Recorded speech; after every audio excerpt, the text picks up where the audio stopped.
एक बार गौतम बुद्ध अपने सभी शिष्यों को उपदेश दे रहे थे।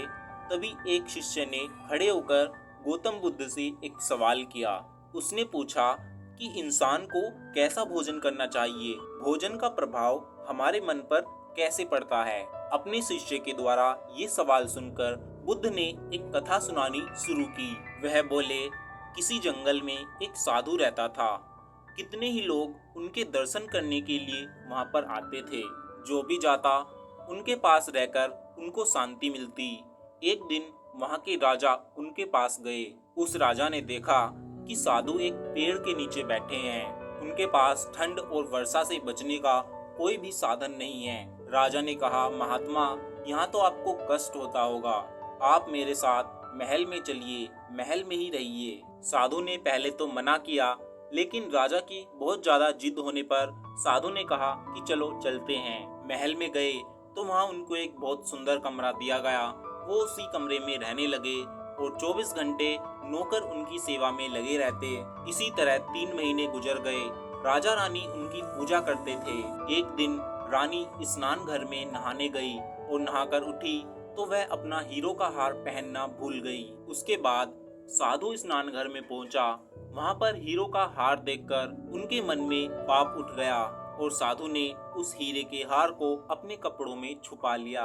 कुछ देर बाद रानी को याद आया तो नौकर को हार लाने के लिए कहा, लेकिन नौकर ने वहां पर देखा कि वहां पर हार नहीं था। जब छानबीन हुई, खोज शुरू हुई तो पता चला कि उसके बाद साधु भी स्नान घर में गए थे, लेकिन तब तक साधु जंगल में जा चुके थे। महल छोड़ दिया था साधु ने। साधु जब जंगल की ओर जा रहे थे तो जंगल में रास्ते में साधु को भूख लगी तो रास्ते में उन्होंने एक पेड़ से एक फल तोड़कर खा लिया। जंगल का फल एक औषधि था।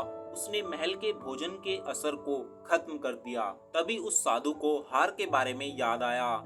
उन्होंने सोचा कि ये मैंने चोरी की है, मैंने इतना बड़ा पाप कर दिया। और ये सोचकर उसी समय वो वापस चल पड़े। और आधी रात के समय जब वो महल में पहुंचे और राजा को आवाज दी तो राजा जाग गए और बाहर आए। और उस साधु ने राजा से कहा कि राजन, ये अपना हार ले लो, मैं महल से उठाकर इसको ले गया था।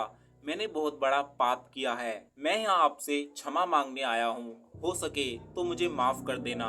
राजा ने बहुत ही आश्चर्य से पूछा कि अगर वापस ही देना था तो चोरी करके क्यों ले गए। तो साधु ने बताया कि राजन, गुस्सा मत करना, लेकिन आपके महल का भोजन करके मेरे मन में पाप आ गया था। ये जो मैंने 3 मास तक आपका भोजन किया है उससे मेरे मन में पाप आ गया था, लेकिन जंगल का फल खाते ही तुम्हारे अन्न का प्रभाव मेरे मन से हट गया।